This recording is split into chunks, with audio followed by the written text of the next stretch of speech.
En Adipados creemos que es fundamental el desarrollo personal y profesional como factor de cambio para hacer del mundo un lugar más justo. Porque al conocernos y educarnos podemos desarrollar nuestros talentos de forma para ayudar al resto.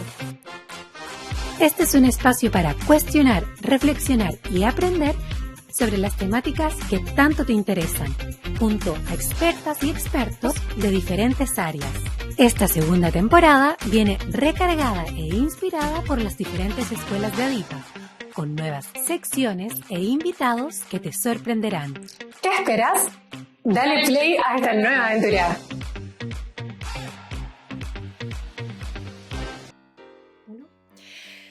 Bienvenidas y bienvenidos a este nuevo capítulo de Adipados. Como les contamos en el primer episodio, esta segunda temporada viene recargada de sorpresas y el día de hoy tenemos una edición especial. Pero antes de presentar a nuestro gran invitado, le doy la bienvenida a Clau. ¿Cómo estás, Clau? Muy bien, Cami. También estoy muy emocionada y muy contenta por nuestro invitado y la temática de hoy. Antes de partir, queremos agradecer la buena recepción que ha tenido esta nueva temporada de Adipados y también a la participación de nuestra querida comunidad. Hoy estaremos conversando con el psicólogo humanista y docente universitario Camilo Aguilera, quien a través de su cuenta de Instagram ps.camiloperegrino enseña de psicología a partir de series y dibujos. Para contextualizar un poco, Camilo en su cuenta de Instagram cuenta con más de 40.000 seguidores y periódicamente crea contenido para psicoeducar a las personas a través de ejemplos bien concretos, personajes de series. Le damos la bienvenida, aplausos a Camilo. Camilo, ¿cómo estás? Hola, Camilo. Hola, mucho gusto por estar acá, gracias por la invitación. Estoy muy contento de poder hablar un poco de lo que hago con ustedes. Vuelvo a repetir, estoy muy agradecido por su invitación.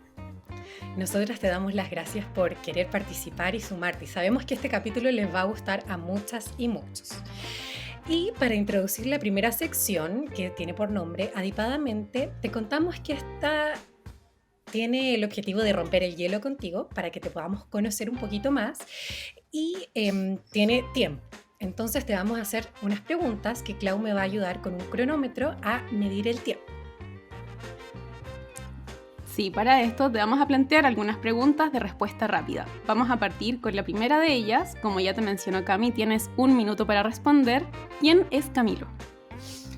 Yo soy principalmente una persona muy curiosa, que le gusta aprender de todo, me gusta entender todo, ciencia, psicología, espiritualidad, me gusta también la creación de cosas y yo me definiría como eso, como una persona curiosa. Súper. Excelente con el tiempo además.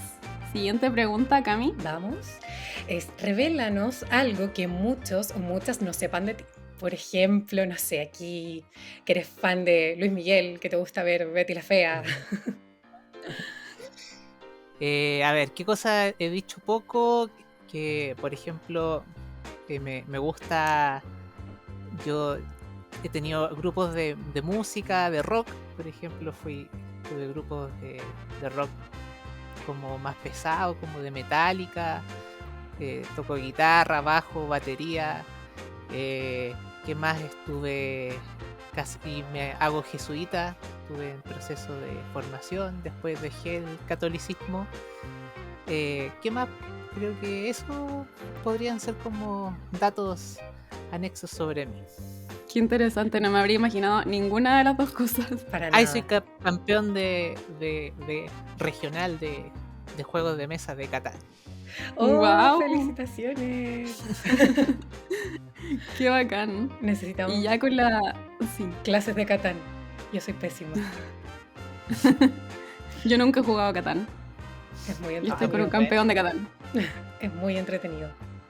Sí.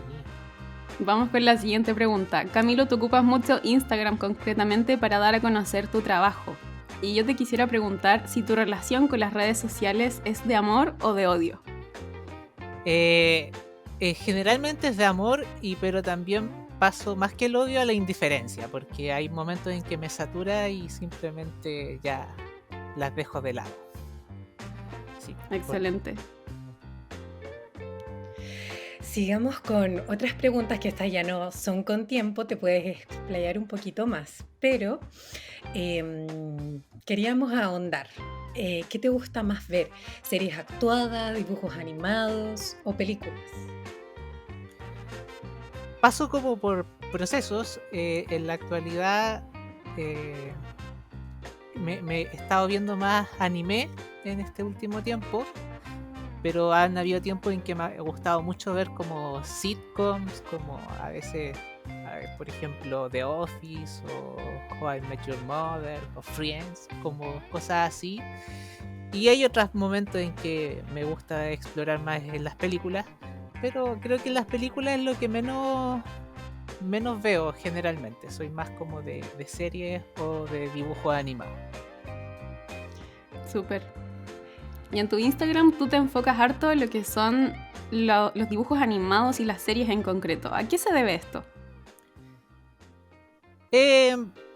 Porque por un lado es lo que más me gusta, o sea, es como conozco harta historia de las series y también me gusta reflexionar en torno a ellas y como también tengo este otro lado de que soy psicólogo clínico, humanista, me gusta también relacionarlo con la psicología, pues. Y ahí como que solo se dio de forma fluida, como oye, puedo psicoeducar o puedo llegar a más gente con esto que se me da de forma muy fácil. Y Camilo, ¿cómo llegaste a unir tu vocación, que es la psicología, una disciplina científica, a través de creaciones de ficción, como son las series y los dibujos animados? Claro. Bueno, desde la psicología, sobre todo desde la psicología humanista, la psicología humanista se basa en un enfoque que se llama el enfoque fenomenológico, y este enfoque es muy descriptivo. Es como entender al ser humano desde los fenómenos, desde los fenómenos emocionales o conductuales o de pensamiento, y no se basa tanto en buscar como causas muchas veces o teorías sobre el ser humano, sino entenderlo como por dinámicas.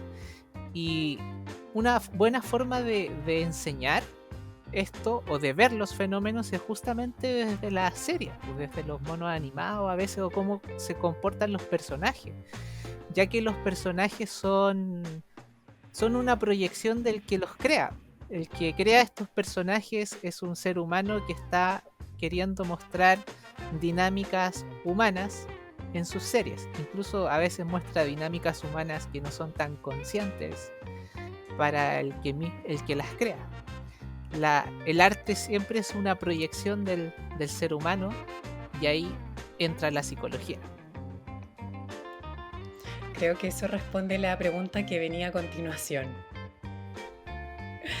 Entonces yo quería ahondar en tu top 1 de series, películas y dibujos animados. ¿Y por qué tu elección? Ya. A ver. No soy como de hacer... No es como que tengo una serie favorita de aquí a como de toda la vida. Pero hoy en día, de las series que más me gustan, por ejemplo, de series quizás como ya más no animadas, series con personajes, me gusta mucho The Office, por ejemplo, que es una comedia situacional, porque creo que hoy en día incluso hace más sentido que en el tiempo en que salió, porque rompe con muchos tabús como morales, muestra como también una parte del ser humano, su irracionalidad, su incoherencia, o también como su emocionalidad de una forma que es muy contextual, que es la oficina, que es el trabajo. Hoy en día todos nos sentimos, sobre todo los adultos, nos sentimos muy como en sintonía con la vida en trabajo, con los colegas, como compartimos cosas como íntimas y también cosas del trabajo y ese límite. Y con mucha con mucho disfrute, con mucha comedia, me gusta. Y de dibujos animados, hoy en día yo creo que una de las series que más me gusta, como que es muy integral, es Avatar. Creo que Avatar, esta serie que estadounidense, creo que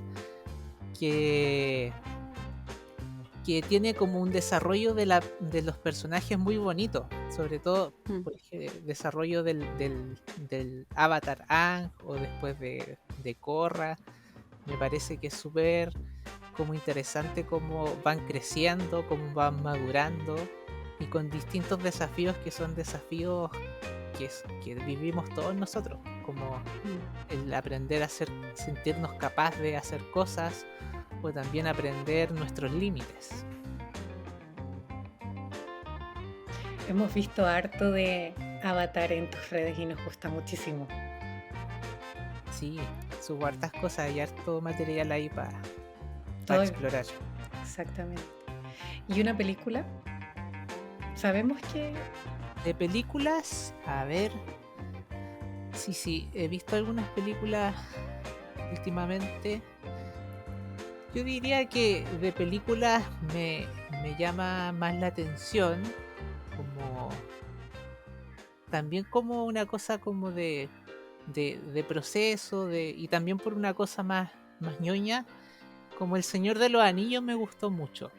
Ya quizá ahí los personajes, más que el desarrollo de personajes, no es tan como importante, pero sí como como el mensaje de la historia, como este mensaje que es bastante integral, como habla también del tema de la integración de distintas razas, de la lucha por vivir en comunidad, como también la importancia que le da a como esta cosa esta polaridad de integrar la fuerza con la debilidad, con la humildad, como también es importante lo sencillo, la sencillez, y como también desde personas que pueden ser muy desagradables, como era Gollum.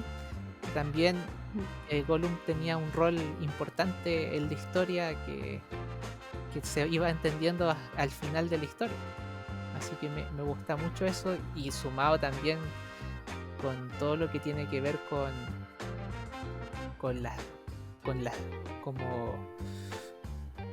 la mítica que tiene El Señor de los Anillos, y con todos los efectos especiales que en su tiempo fueron muy bacanes.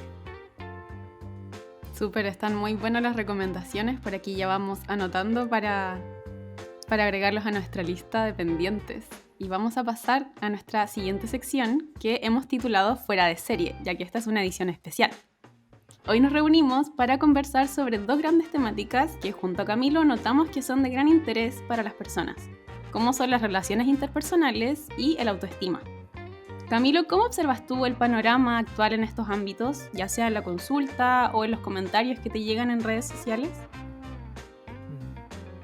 Yo creo que el panorama actual sobre estos temas, primero yo creo que es un tema que hoy en día es prioridad, que es prioridad para los desafíos del ser humano del siglo XXI. Yo creo que en siglos anteriores esto no era tanta prioridad. Yo creo que en siglos anteriores la prioridad social o política era más como de seguridad, más de establecerse, como de sobrevivir muchas veces. Como si recordamos hace unos 50 o 70 años atrás en Chile, ¿ustedes saben cuánto era la esperanza de vida en Chile hace 70 años atrás? Me pillaste. ¿Sí? Pero tírate un número, a ver, ¿cuánto 60 años. no menos. No, la esperanza de vida era aprox unos 25 años. O sea, la gente no duraba nada. Por eso también era más común que la gente tuviera hijos en su adolescencia o a los 15 años. Como que no existía la infancia para empezar, pues, hace un siglo atrás. El concepto de infancia se empezó a ocupar en la época moderna. Como que antes no existían los niños, o la adolescencia. Como que no existía la adolescencia más que nada. Pasas a ser hombre o mujer de una. Entonces, por eso, porque no había una esperanza de vida muy grande. Chile tenía una de las tasas de mortalidad infantil más altas del mundo. Entonces, hoy día las cosas han cambiado en este último siglo. Y claro, pues, hoy en día sí, ya como tenemos ciertamente más o menos satisfechas esas necesidades, como más o menos digo, porque la mayoría de la gente tiene un techo, tiene comida, la mayoría. Ahora se preguntan ya, ¿y ahora qué? ¿Cómo me desarrollo a nivel más como personal? La mayoría de la gente puede encontrar trabajo, puede tener un sueldo. ¿Y ahora qué? ¿Ahora qué hago con esto? Y ahí aparece también el desarrollo más como emocional, que tiene que ver con el tema de desarrollarnos también afectivamente. Si te das cuenta, quizás puedes recordar que tus abuelos o bisabuelos hablaban simplemente que criar a una persona era criarlo para que trabaje, para que se pueda mantener. O sea, era yo te crío y te doy educación y con eso me doy por pagado, ¿cachai? Eso era como antes lo que se escuchaba, pero hoy en día no basta con eso. No basta con eso. Y ahí aparece todo este tema de relaciones interpersonales y que sí, pareciera que estamos en pañales aún, porque lo estamos. O sea, es una evolución que es así.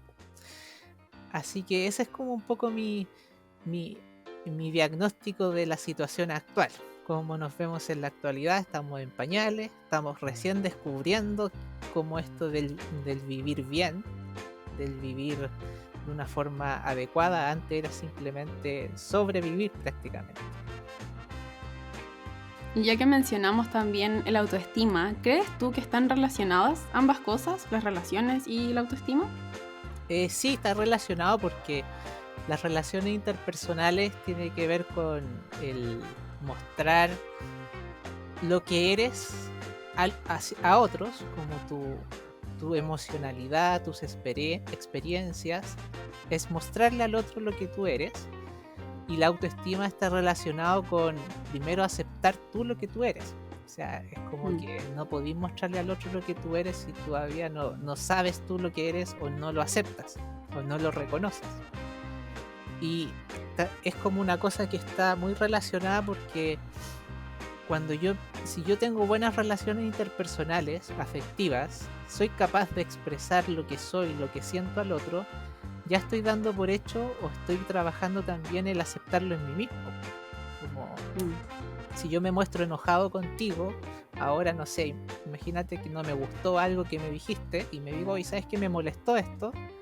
Primero yo tuve que haber filtrado y aceptar mi enojo y aceptar que está bien que yo muestre mi enojo en público, por ejemplo. Sin lugar a dudas, en esta sección vamos a seguir ahondando en este tema, pero para ello vamos a hacerlo de la mano de dos series que seleccionamos específicamente, como son Los Simpsons y Sex Education. Comencemos, Camilo, con Los Simpson. Hay harto que podemos conversar de esta familia, que a pesar de que lleva 34 temporadas, en general los personajes se han mantenido más o menos iguales a lo largo del tiempo. ¿Por qué crees que esta serie se mantiene vigente hasta el día de hoy? Claro, bueno, Los Simpsons yo creo que se mantienen vigentes. Primero, ¿por qué tuvieron tanto éxito en un principio? Yo creo que justamente porque en Los Simpsons se puede ver este nuevo desafío que tiene la cultura moderna, que es el desafío de las relaciones interpersonales. Como que muestran una familia, muestran 4 visiones distintas, muestran generaciones distintas, y el abuelo, el papá, el hijo y la hija, muestran géneros distintos. Entonces la gente se empieza a sentir muy reflejada en ellos, como que los Simpsons en sus personajes principales mostraban toda la diversidad también de sentires, como de sentires con respecto a lo femenino, a lo masculino, los roles parentales, los roles en pareja. Y ahí yo creo que lo tocaron un tema que era bastante como atingente a esa época. Y yo creo que eso duró durante mucho tiempo por medio de una forma cómica, de una forma sencilla, de una forma liviana, tocar temas que a veces son fuertes, como el tema del estrés laboral, el tema de los problemas de pareja, los conflictos como entre padres e hijos, el tema de la mujer, del tema de sentirse como relegada o sometida, como vemos muchas veces a Marge o a Lisa, que luchan contra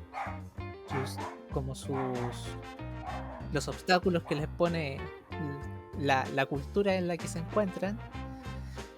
Y todo eso lo empiezan a mostrar de una forma sencilla, de una forma que es súper como pasable para la persona que lo está mirando.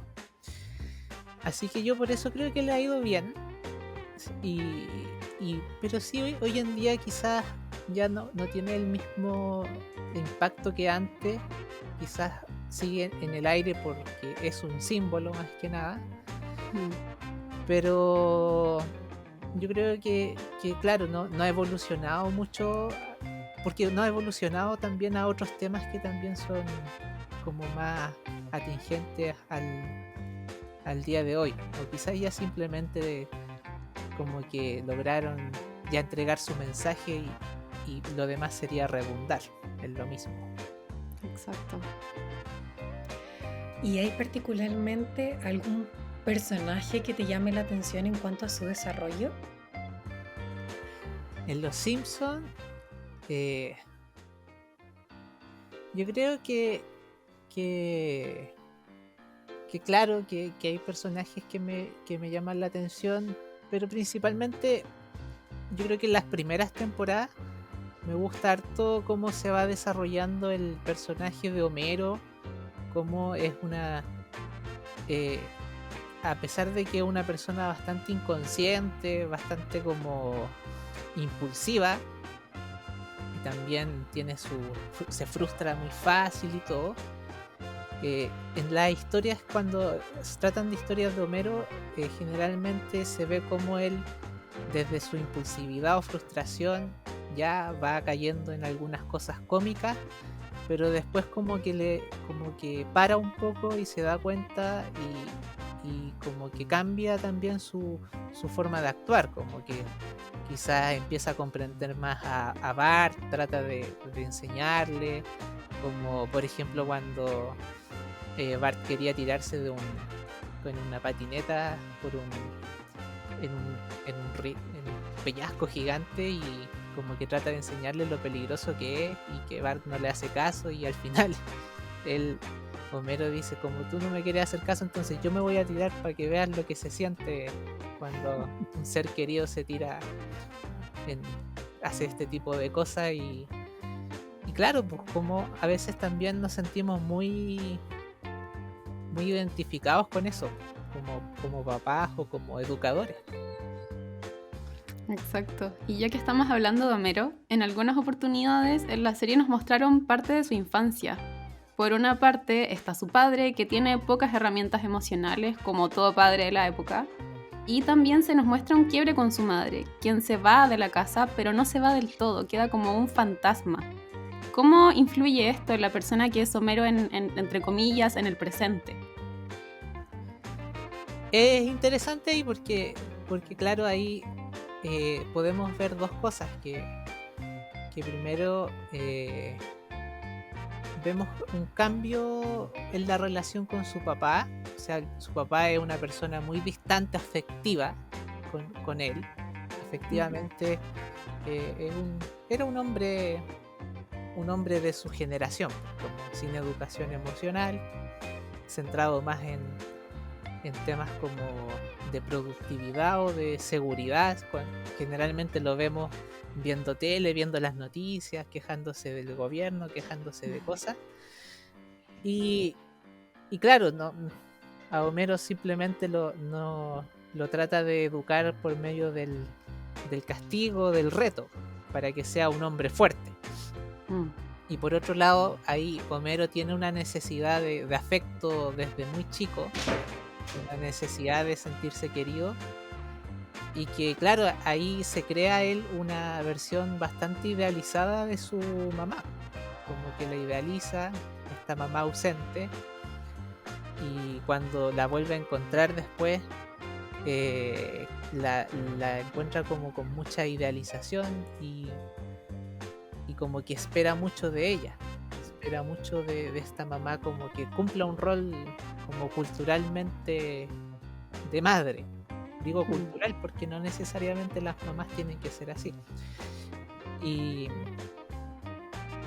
entonces se ve esa diferencia, pues como al papá después lo empieza a dejar de lado porque no le da esa cosa afectiva, a pesar de que fue él el que lo tuvo y lo cuidó, incluso le dio la casa en la que vive. Pero idealiza mucho a su madre, trata de buscar ahí el apoyo afectivo en ella, que suele pasar también en la vida real. Como muchos niños, ocurre eso, que los papás, cuando se separan, los niños crean una idealización a veces del papá con el que no vive, porque claro, es el papá con el que se divierte nomás, o el papá que si él estuviera ahí, las cosas estarían mejor. Como que el niño a veces hace ese tipo de relaciones muy causa-efecto, como estábamos bien en familia, se separó la familia y se fue el papá. Entonces el problema, ahora que la familia se separó y estamos mal, es porque el papá se fue. Entonces lo bueno lo tenía el papá, ¿cachai? O la mamá que se fue. Es un pensamiento muy simple que suelen ocupar los niños, y lamentablemente no es tan simple. Como que las dinámicas familiares no son así nomás, no son tan de que como causa-efecto.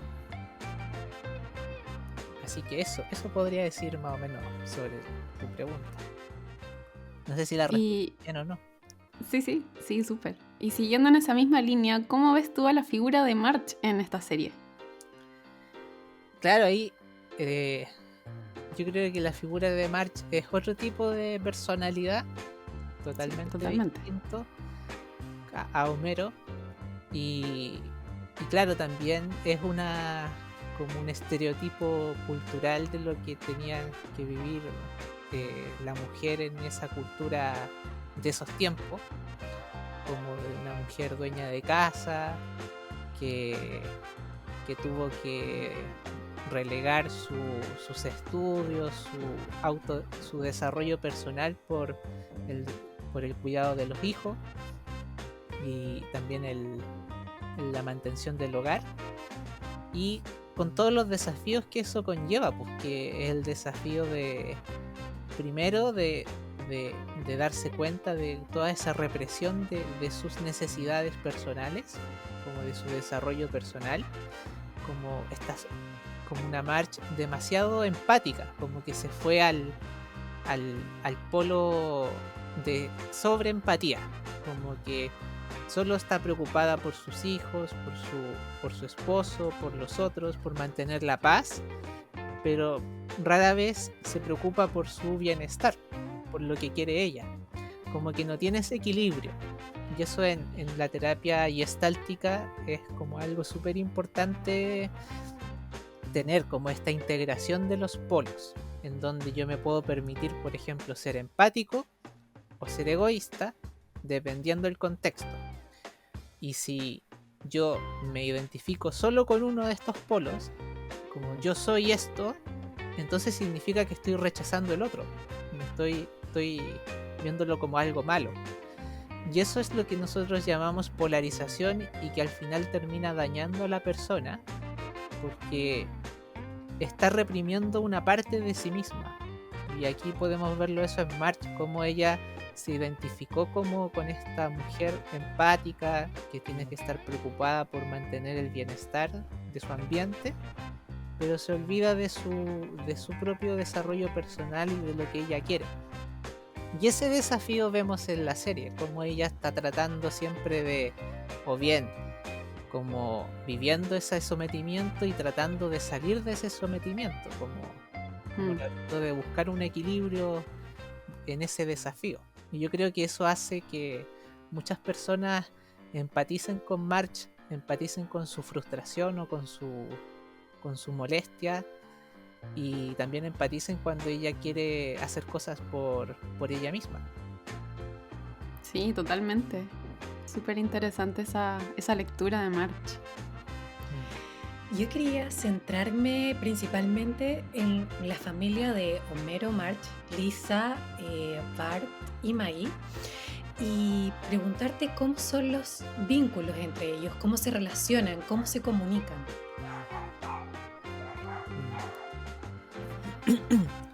Bueno, ahí yo creo que ocurre de nuevo, es un reflejo, una proyección de nuestra cultura. Como vemos ahí, por un lado, que entre Homero y March vemos ese desafío de establecer límites, como de cuando uno tiene una relación de pareja y cuando la relación de pareja además tiene hijos. Las relaciones de pareja son un constante establecimiento de límites, como de comunicarlos, de negociarlos, de hablarlos.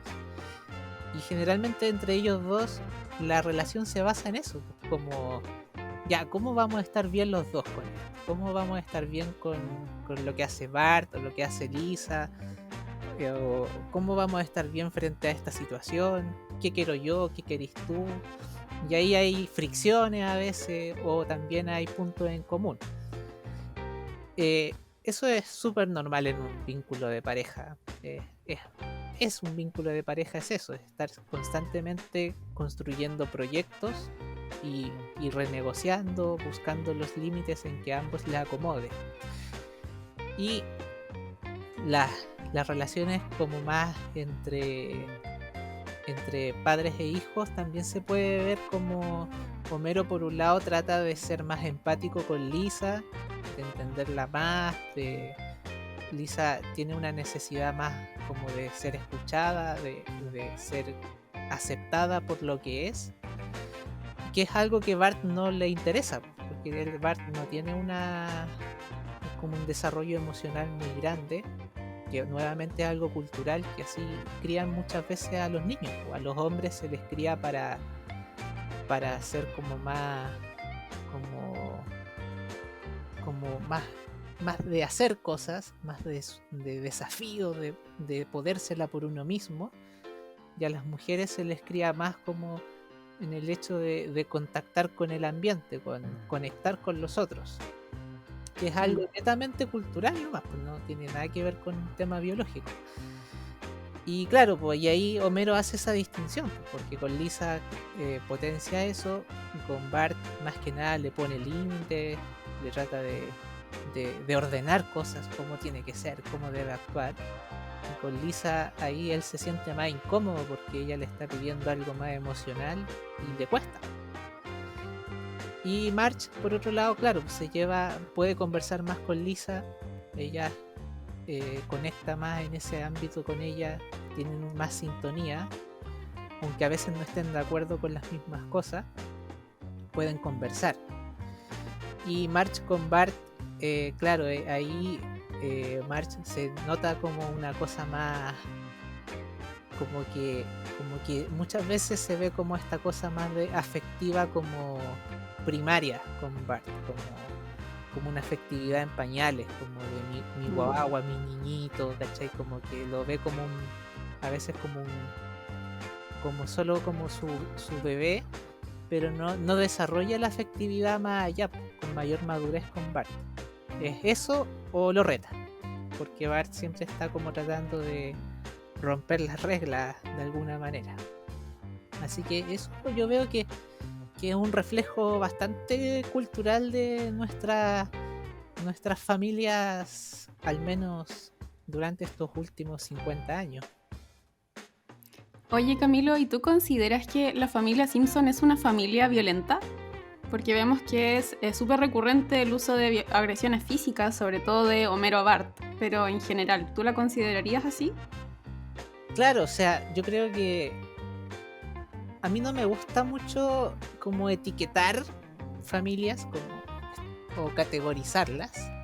Si bien aquí también hay algo de que es por la comedia, que se le pone a veces como excesos cuando uno hace cuando hace caricaturas, justamente muestra caricaturas. La caricatura es como potenciar ciertas características para que se noten, como que si yo quiero hacer una persona, por ejemplo en March, una persona como más reprimida, potencio la represión. Si yo quiero hacer a Homero algo más impulsivo, potencio la impulsividad. Eso es una caricatura, la entiendo desde ese contexto, pero sí, pues, o sea, si hablamos de violencia, la violencia son actos concretos, son actos objetivos, como la violencia verbal, la violencia física, y que es algo que también podemos ver muchas veces en la serie. Lo que sí hay que contextualizarla con eso, que aunque es una caricatura, no es la realidad. A mí entre la relación de Homero y Marge me daba mucho la sensación de que Homero era un cuarto hijo. No sé qué piensan ustedes al respecto en algunos episodios. Yo creo que sí, Homero descansa harto en Marge, como que descansa mucho en que ella va a mantener la estabilidad del ambiente, como que ella tiene ese deber.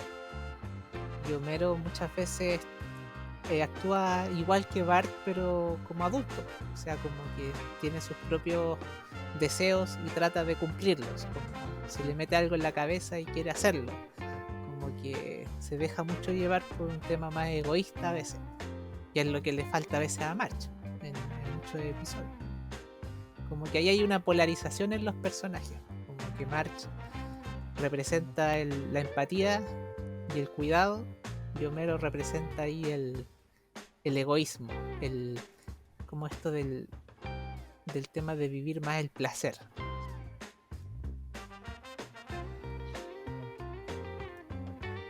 Hablemos también de Maggie. Yo recuerdo que hay un capítulo en que Homero está pasando por un momento muy difícil, de mucho estrés en el trabajo, y no recuerdo exactamente qué pasaba en este capítulo, pero en su pared él tenía una frase que le dejaban sus jefes, que decía como algo así como recuerda que estás aquí para siempre. Y él transforma este mensaje y lo reformula con fotos de Maggie, queda diciendo como hazlo por ella. ¿Cómo observas tú este momento? ¿Qué te dice todo esto? Sí, o sea, fue un episodio súper bonito. Creo que ahí creo que algo que él quería como jubilar pronto, irse de ahí, como que ya estaba viendo como poder hacer otras cosas cuando se da cuenta y empiezan como a hacer este análisis de cómo fue cuando quedó embarazada de Bart, Marge, cuando quedó embarazada de Lisa y después de Maggie. Y claro, pues cuando es un tercer hijo, él se da cuenta que ya no va a poder dejar de trabajar ahí, el dinero están súper apretados de dinero, y ahí como que él le frustra eso, como le frustra ver lo caro que es la vida, lo mucho que te cambia la vida con un hijo por un tema netamente económico, ya solo por ser algo económico, y lo económico significa tiempo. Entonces ya tiene menos tiempo para hacer las cosas que él quiere, como más egoístas, y empieza a vivir esa frustración de una forma mucho más visible que Marge pareciera que lo acepta de forma más rápida. Y claro, él al final en ese episodio trata de dar este mensaje, que al final no se trata de que esté perdiendo, que si bien está perdiendo comodidad personal, esto de su bienestar como personal, como el descanso o sus tiempos de ocio, igual lo puede hacer por una motivación mayor, que también le motiva, que él siempre en los episodios al final se ve que Homero ama mucho a sus hijos, al igual que Marge, como que él está siempre preocupado por ellos, desde su propia ignorancia o su falta de educación emocional, intenta dar lo mejor que puede. Y yo creo que ese es un mensaje muy potente, que es muy sano emocionalmente también, como que mis papás, no, aunque no puedan entenderme o no puedan darme lo que yo necesito, eso no significa que no estén dando lo mejor que pueden. Como que te hace ver mejor esa diferencia entre yo y el otro, como que somos mundos distintos y que tenemos que aprender a aceptar eso, porque somos distintos, que nadie va a satisfacernos completamente. Cada uno está dando lo que puede. Es un mensaje muy bonito y muy potente. ¿Hay alguna otra lección que a ti te haya dejado esta serie? Yo creo que sí, me gusta mucho, dice, como esta lección general de que cada personaje está viviendo las cosas de forma distinta. A veces vemos como pasa un episodio puntual, no sé, llega un desconocido a la casa y cambia todo el panorama, y es interesante ver cómo cada personaje lo vive de una forma distinta esto, como que a veces a Bart le da exactamente igual, Lisa está súper mal con ese tema, Homero la pasa súper bien haciendo algo, y Marge la está pasando como está reprimiendo muchas cosas. Y otro episodio al revés, como la Marge la pasa súper bien con algo, Homero está muy molesto, Bart está como muy choqueado con eso, y Lisa está muy contenta. Como que me gusta eso de que te muestra cómo las personas procesamos las cosas de forma distinta, y desde ahí también podemos llegar a puntos en común. Así que eso. Yo, para ir cerrando, tengo una siguiente pregunta, ir cerrando en cuanto a lo que hemos conversado de Los Simpson.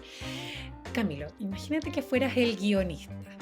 ¿Qué te gustaría hacer para que esta serie continuara como mejor en el tiempo a de lo que se transmite actualmente de Los Simpson? De lo que hablábamos al principio, de la evolución. Yo de lo que pienso que a mí no me ha gustado es, creo que como que se han ido al exceso de la caricaturización de los personajes, que eso no me ha gustado, como que al Homero cada vez lo hacen más tonto, más impulsivo, más agresivo, al Bart más transgresor, a la Lisa como más dramática, como que me parece que se están, como que esa sobrecaricaturización no me ha gustado. Yo encuentro que como eran antes me gustaba bastante, como eran como desafíos reales. Quizás volver un poco a eso y ponerle desafíos más del siglo XXI, como quizás desafíos como una familia como lo eran antes, tienen desafíos, por ejemplo, en temáticas actuales como ecológicas, como del tema de la igualdad, la discriminación, ¿cachai? Como verlo con temáticas más actualizadas, pero con la personalidad que tenían antes. Yo creo que me gustaría más. Y claro, entiendo que igual es una serie que el pilar de la serie es como que los personajes están estancados en el tiempo, pero quizás se podrían arriesgar y hacer más un desarrollo, como hacerlos que se desarrollen más, el personaje en sí mismo, no solamente mostrarlos de una manera y que sean así por siempre, como pasa más con otro tipo de series que generalmente son las series más no animadas, en donde te muestran desarrollos de personajes. O en el anime, el anime también muestra mucho desarrollo de personajes, como que desarrollan una historia que va ocurriendo en el tiempo, y eso no pasa en los series. Claro, pues también lo vemos súper gráficamente en el hecho de que los personajes tienen la misma edad a lo largo de todas sus temporadas, no van creciendo. Claro, son como Pokémon, que es lo mismo, con Claro. el Ash. Exacto. Como mencionamos anteriormente, en esta sección también quisimos abordar una producción más actual, la cual está centrada en jóvenes, como lo es Sex Education. ¿Cuál fue tu primera impresión al ver esta serie, Camilo? Bueno, como decía, me ha gustado mucho porque muestra cosas muy actuales, temas muy actualizados, como de temáticas importantes para nosotros en la actualidad, como las relaciones de pareja, la sexualidad, la afectividad.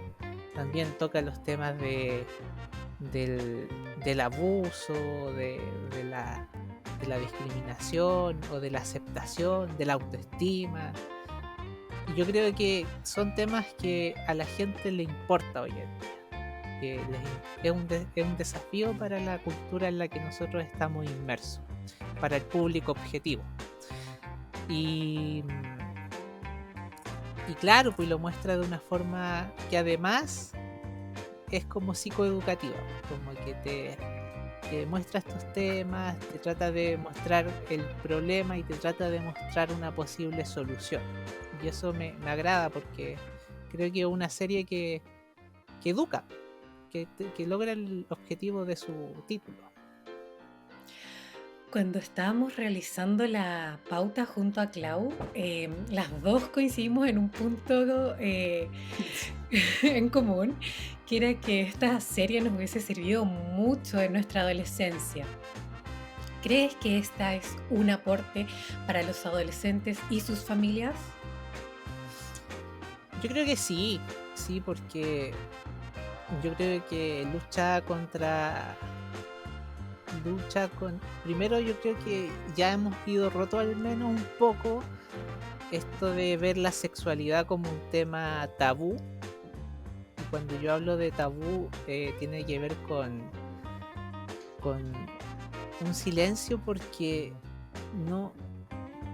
es incómodo, porque puede haber cosas aquí que puedan ser peligrosas, ¿cachai? Como que a muchos nos criaron, no, quizás nosotros no, pero a nuestros padres o abuelos, cuando les hablaban de sexualidad, lo hablaban como una amenaza, como tener un embarazo no deseado, o verlo como un pecado, verlo como algo que te vaya a ir al infierno o te hace mala persona, inmoral, si tienes deseos sexuales o vives una sexualidad. Entonces se mete todo en un mismo saco y se convierte en un tabú, en una cosa que no se tiene que tocar. Y yo creo que eso, claro, ha hecho harto daño, porque los adolescentes, sobre todo los de nuestra generación, tuvieron nula educación sexual, como que al final muchos embarazos adolescentes ocurre porque no sabían simplemente cómo prevenir, o muchos problemas también psicológicos vienen de la culpa, del estigma de mostrar deseo o mostrar alguna necesidad como afectiva o sexual, que están bastante relacionados. Entonces esta serie, claro, lo ve como lo normaliza, que esto le pasa a la gente, a todos, y no tiene nada de malo. Exacto. Camilo, ¿cómo ves tú a los adolescentes de Sex Education? ¿Cuáles son los principales desafíos a los que ellos y ellas se enfrentan? Son los adolescentes de Sex Education, su desafío principal ahí es el tema claro, de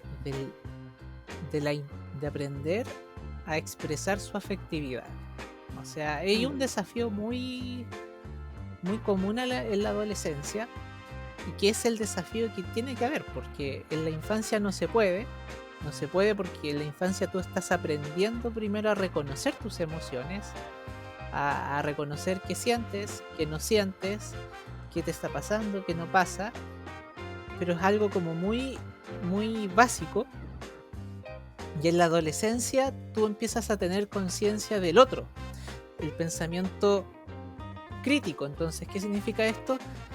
Que yo empiezo a darme cuenta de la diferencia de que yo soy una persona distinta al otro, que el otro es el otro y que yo soy yo. Eso no pasa en la infancia.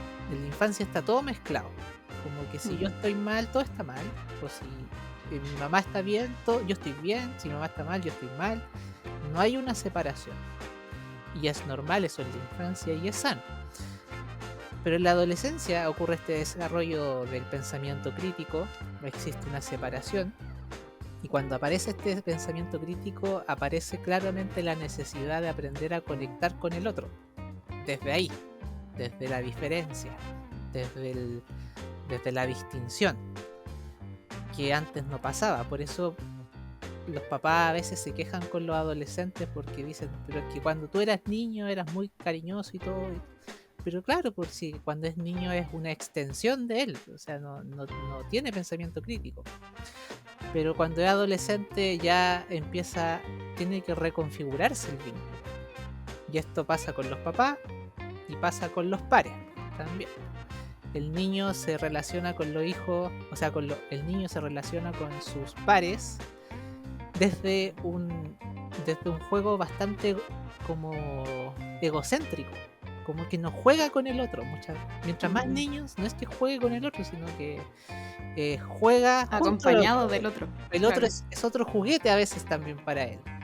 No es como que haya un reconocimiento tan claro del otro como un otro aparte, que claramente eso va cada vez cambiando a medida que va creciendo, gradualmente. Entonces Sex Education te hace esa mirada, pues, de que chuta, te muestra todo este panorama de cómo es vincularte con un otro, la frustración que conlleva eso a veces cuando el otro actúa de una forma que no te gusta, y también como la alegría que uno siente cuando puede conectar con un otro, y sin idealizarlo, que yo creo que ahí el error que cometieron nuestros como la televisión tiempo pasado, era idealizar como que este típico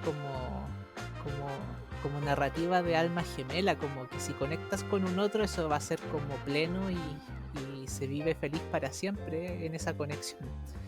Pero en esta serie te muestra que no es así, porque la conexión a veces en un tiempo y a veces no, o en unas cosas sí, en otras no, a veces hay que tolerar, a veces como que te cargaba una persona y después te empieza a gustar, como que eso es más realista con lo afectivo.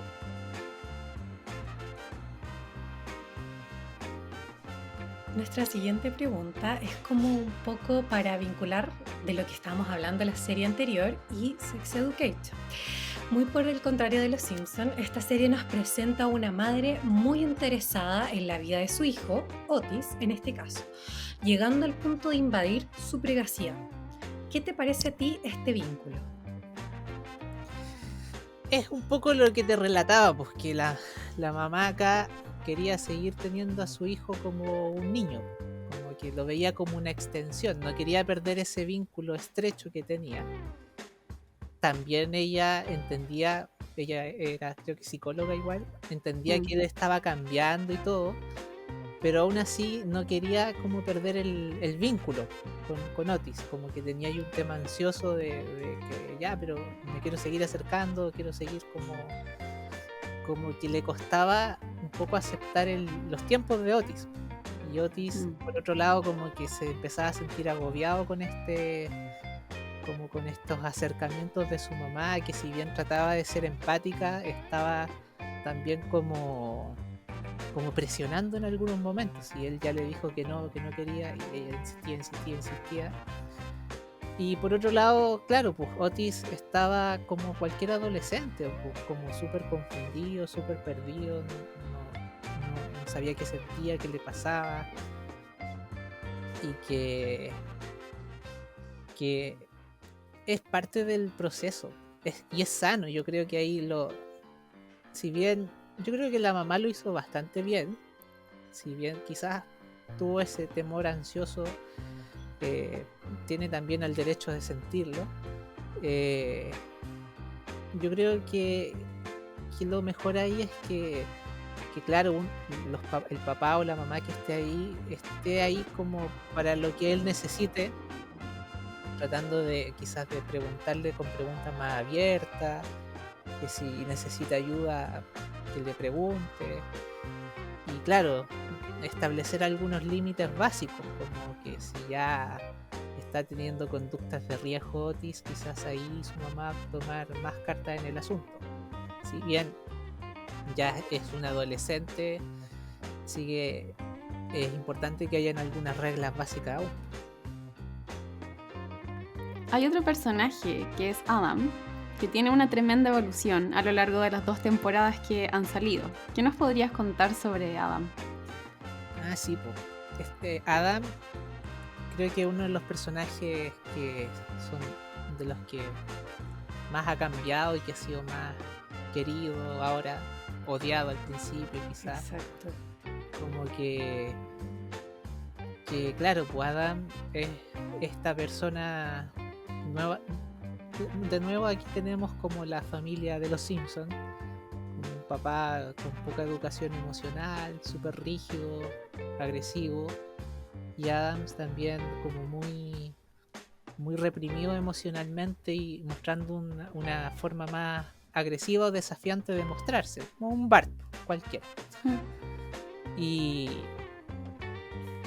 él, claro, pues empieza a descubrir su afectividad, que tiene también deseos de conectar realmente con otros, y que esta conexión también tiene que ser sexual, como que tiene esa necesidad de sentirse cómodo con otro, sentirse querido, atraído, y todo esto le empieza como a generar mucho conflicto interno por este rol que él creía que debía tener como de un hombre fuerte, duro, sin expresión emocional, y ahora que quiere también expresarse más a nivel emocional.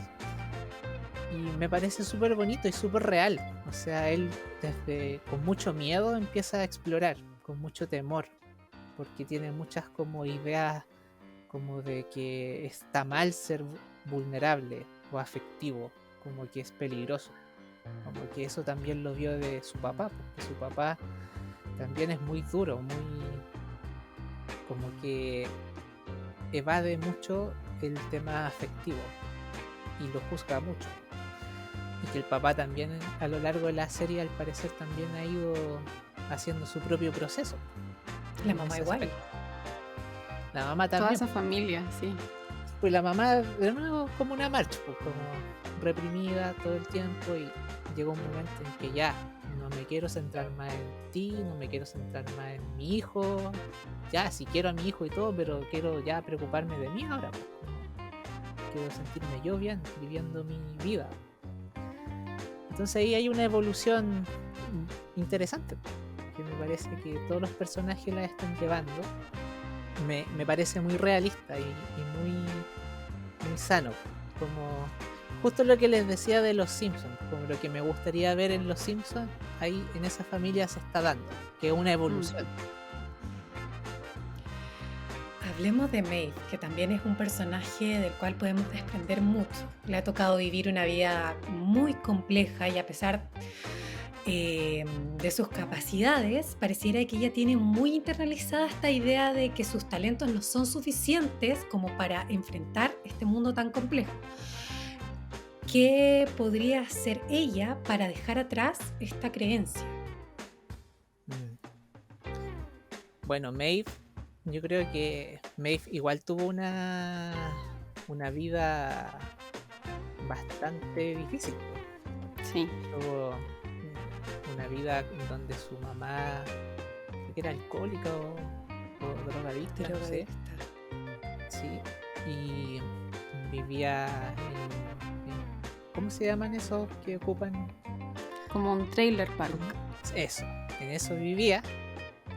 Tenía una situación bastante como mala económicamente y la verdad es que se ha vivido lo peor del ser humano también, como la han defraudado harto, sobre todo cuando uno vive con una persona, por ejemplo, que es alcohólica o que tiene este problema o tiene problemas adictivos. Se vive mucho la desesperanza, la mentira. La gente que tiene adicciones suele ser muy mentirosa o muy voluble. A veces ni siquiera quieren mentir, pero no quieren salir adelante. Dicen, no, sí, ahora sí, y después vuelven a caer. Y dicen, no, sí, así, ahora sí, y ya vuelven a caer. Y eso para un niño también es fuerte, porque un niño necesita seguridad, que si te dicen esto es así, sea así. Y la mamá no le daba eso. La mamá decía, no, si llego a las 5 y llegaba a las 10, ya eso a un niño lo va marcando, que el mundo no es seguro. Ahí los vínculos de apego que se crea Maeve es un vínculo muy inseguro con el mundo. Esto que ve en la mamá, esto que ve en su primera infancia, es su forma de relacionarse después de ahí en adelante. O sea, cree que todos van a ser así. O ella misma es insegura de sí misma, de sus propias como decisiones. Como que cree que todo es demasiado voluble, demasiado cambiante, y cambiante para mal. Entonces teme mucho, evita mucho comprometerse con cosas por miedo a fallar o a que le falle. Y claramente, como es un adolescente, tiene este desafío de aprender a ver el mundo, a mirarlo, y se da cuenta que no toda la gente es así, porque a veces sí puede confiar, que la gente sí está ahí para ella, y claro, está en esa encrucijada, en ese conflicto de cambiar esta estructura de desconfianza total hacia el otro a empezar a confiar de que sí puede y que le hace bien, pero también con límites. O sea, no puede idealizar porque nadie la va a llenar, pero tampoco significa que tiene que dejar a la gente de una. Por ejemplo, le pasa mucho con Otis, que Otis, si bien le dio mucho afecto y atención al principio, y esto ella le empieza como a valorar mucho, después Otis igual la embarra, se manda a embarrar, le mienten algunas cosas, y claro, su primera como reacción es como ya chao con él, pero después puta, no, pues igual él me daba cosas buenas y puta se equivocó, todos nos equivocamos, y yo también puedo como aceptar a una persona con sus sombras. Interesante lectura de Maeve. Es un personaje que da para harto análisis. Sí. ¿Hay algún otro personaje que a ti te haya llamado particularmente la atención con respecto a su autoestima, por ejemplo? A ver, yo creo que de los personajes que hemos conversado, uno de los que más igual me ha gustado, pues se me fue ahora el nombre de este personaje que tuvo una relación con Ada. Eric. Sí, que claro, pues Eric, que es un personaje bastante extrovertido, es un personaje que trata siempre de vivir desde la alegría. Me parece también un personaje bastante interesante porque justamente uno no se esperaría ahí problemas como de salud mental muchas veces, porque uno lo ve feliz, contento todo el tiempo, desarrollándose, lo que le gusta lo hace, y eso también es bastante bonito. Pero, generalmente eso es como los puntos fuertes de Eric, que él lo que le gusta lo acepta y lo expresa. Sin embargo, también vemos como en los desafíos que tiene Eric, que también quizás también a veces se polariza para eso, como que solo ve lo bonito, solo quiere ver lo bonito de las cosas, y cuando empiezan las complicaciones, empiezan los problemas, como por ejemplo cuando estaba con Adam, que Adam quería cosas que él no quería, y él empieza como a evadir los problemas, y ahí cae también creo que tuvo una infidelidad, y ahí nos hace ver cómo también que la felicidad o la salud mental no se basa en estar feliz todo el tiempo, sino también en vivir y en explorar y en vivir los problemas, los conflictos, procesarlos. Y eso a veces como que pareciera que a Eric le cuesta. Y eso me gustó también, que no lo caricaturizaran solamente como una persona como muy feliz, como, no sé, como el típico estereotipo de gay feliz que anda por todos lados siendo feliz y saltando y todo eso, sino que también tiene un lado humano en donde también puede sentirse molesto, puede sentirse triste por algunas cosas, y él lo está aprendiendo a procesar. Yo creo que ya hemos hablado harto de estas dos series, y ahora demos paso a la siguiente sección. ¿Qué les parece? Sí, está muy entretenida esta sección. Nos vamos ahora con Comunidad IPA, que es esta sección donde personas que pertenecen a nuestra comunidad envían preguntas a nuestro invitado. Así que vamos con la primera, que me parece que es de Tania. Tania, exactamente. Soy muy fanática de Friends y mis personajes favoritos por lejos son Chandler y Phoebe. Ambos pasaron por cosas en su infancia que de alguna forma los marcaron y traumatizaron. Entonces mi pregunta es: ¿Chandler ocupa el sarcasmo como una barrera emocional? ¿Y es por las carencias emocionales que tuvo Phoebe en su infancia que a ella le cuesta mantener relaciones largas y estables? Gracias, Tania, primero por participar en esta dinámica.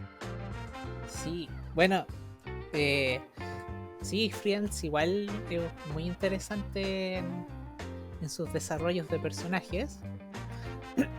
Y bueno, partamos por Chandler, que claro, en la serie él mismo en algún capítulo se habla de que él dice que su sentido del humor tiene mucho que ver cuando está nervioso.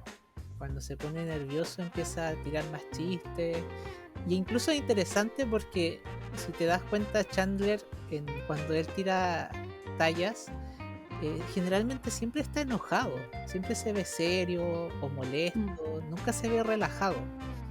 Y claro, pues, eso es una actitud súper típica de alguien que evade desde el chiste, desde la risa, desde lo cómico.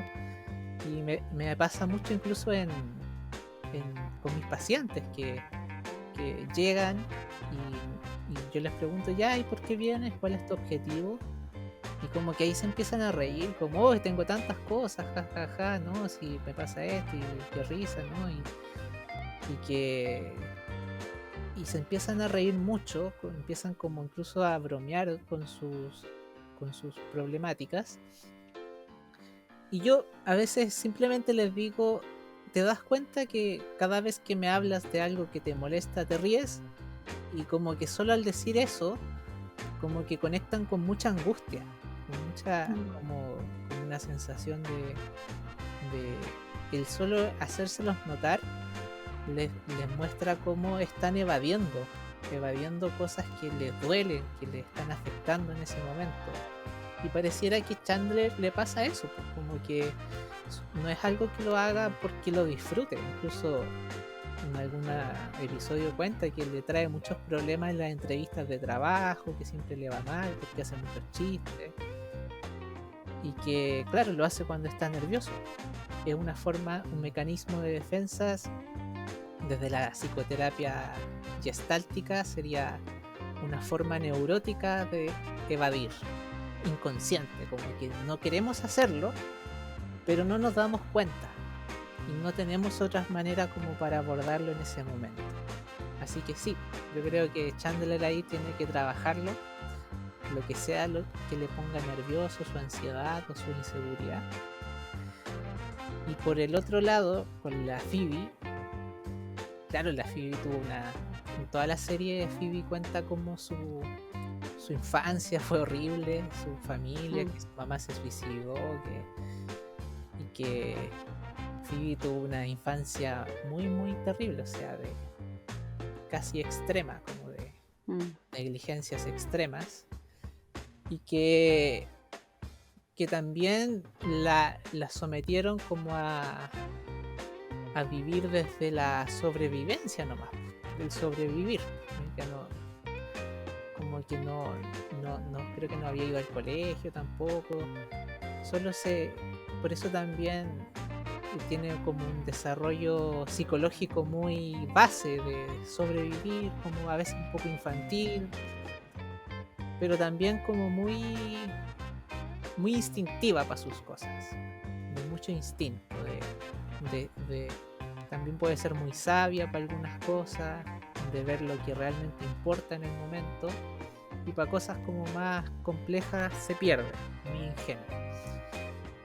Y ahí el tema de las relaciones de pareja, claro, yo creo que a Phoebe le falta desarrollar un poco más su afectividad, como primero ya sobrevivir está bien, ya lo hizo, ya tiene un lugar estable, tiene un trabajo estable, ya no está en la calle como estaba antes, ya satisfació esas necesidades, y ahora que se enfoque en sus necesidades más afectivas, que empiece a descubrirlas o a desarrollarlas. Yo creo que ella aún está en pañales en eso, como afectivamente, esto del qué quiero, qué no quiero, qué necesito, esto que veíamos en Sex Education del proceso de adolescencia, de conocer yo misma con el otro. Eso yo creo que ni siquiera ha llegado a ese momento ella, y eso es lo que tiene el desafío que tiene ella en ese momento, y de ahí poder relacionarse de una forma más como de pareja o afectivamente. Pero sin eso es difícil, es muy difícil tener un vínculo sano. Si tú no sabes lo que sientes o lo que quieres, es muy difícil tener un vínculo de pareja. Exactamente. Interesante, este análisis de Friends está como para un capítulo entero. Sí. ¿Vamos, Cami, con la siguiente pregunta? Sí, quería mencionar que las siguientes preguntas son más personales para Camilo, así que voy con la pregunta de Joaquín. Hola Cami, hola chicas. Mi pregunta es la siguiente. Tengo una hija chiquita y me gustaría empezar a ver una serie con ella. ¿Qué serie me podrías recomendar? Saludos. A ver, bueno, no sé qué tan chiquita será la niña, porque puede partir como por Peppa Pig. No sé, son como series mucho más básicas de solamente como de descubrir el mundo. Pero ya como para una serie para un niño como un niño de 8 años, para allá, para arriba, yo creo que igual podría ser bonito unas series como las que les decía que me gusta mucho, como Avatar. Avatar es una serie para niños, es una serie como muy sencilla, con formatos muy sencillos. Y lo bonito también de Avatar es que sobre todo la primera, yo creo que es más para niños, la de Ang, porque te enseña cómo desde ser niño, de sentirte a veces como poco capaz de algunas cosas, como de sentirte a veces un poco frustrado, igual con paciencia o con reflexión, porque también puedes descubrir potencialidades en ti y también puedes apoyarte en otros, y que es justamente uno de los desafíos que tienen los niños a esa edad, como el desafío de los niños, por ejemplo, lo que dice el Erickson, es como que en esa edad, como de los 8 años aprox, los niños tienen el desafío de sentirse capaces, como de sentirse capaces de hacer cosas, de que son capaces de lograr cosas por sí mismos. Yo creo que cualquier serie que te enfoque en eso, de cómo tú puedes ser capaz para algo, ayuda. Por eso las series como Dragon Ball, Naruto, que te hacen ver una historia donde logran cosas, los niños como que enganchan mucho con eso, enganchan mucho. Pero si quieres algo menos agresivo, menos violento, yo creo que Avatar es más amigable en ese formato. Vamos con la última entonces. Vamos con la última, Camila y Camilo. Vamos con la pregunta de Valentina. Hola, soy Valentina y le quería consultar a Camilo cuál ha sido el personaje que no tuvo un desarrollo potencial aprovechado. Desarrollo potencial aprovechado. Yo creo que ya, a ver, centrándonos un poco. Volvamos un poco a lo mismo que estábamos hablando de los Simpsons. Yo creo que ahí hay un desarrollo potencial súper grande. Que si bien no es la línea editorial de los Simpsons como desarrollar a los personajes, yo creo que se está perdiendo eso, porque sería bonito ver el desarrollo de algunos personajes ahí. O también me gustaría, por ejemplo, verlo en Pokémon, ¿cachai? Como que las historias son demasiado muy limitadas, como congeladas en el tiempo. Y entiendo que eso es como lo que vende para ellos, pero igual yo creo que les podría ir mejor, sobre todo ahora que los Simpsons están bastante decadencia sus últimas temporadas, y en Pokémon, que ya terminó la historia de Ash, quizás podrían como poder tomar otro rubro. Y sobre otros personajes, yo creo que hay, se me ocurren como algunos personajes de anime, por ejemplo en Naruto me da lata un poco lo que hicieron con Sakura. Ahí yo creo que pudieron haberla desarrollado mejor, como que la hicieron muy plana, o sea, como que Sakura, lo único que le interesaba al principio, estaba enamorada de Sasuke y que quería ser validada en la comunidad, y en el último capítulo era lo mismo, no había ningún desarrollo, o sea, seguía queriendo ser más fuerte para ser validada por los otros, y seguía enfocada en su amor por Sasuke, como que después de ¿cuántos? 700 capítulos, entonces igual fue como, me parece un poco injusto, siendo que todos los otros personajes como Sasuke o Naruto tuvieron un desarrollo más adecuado. Claro.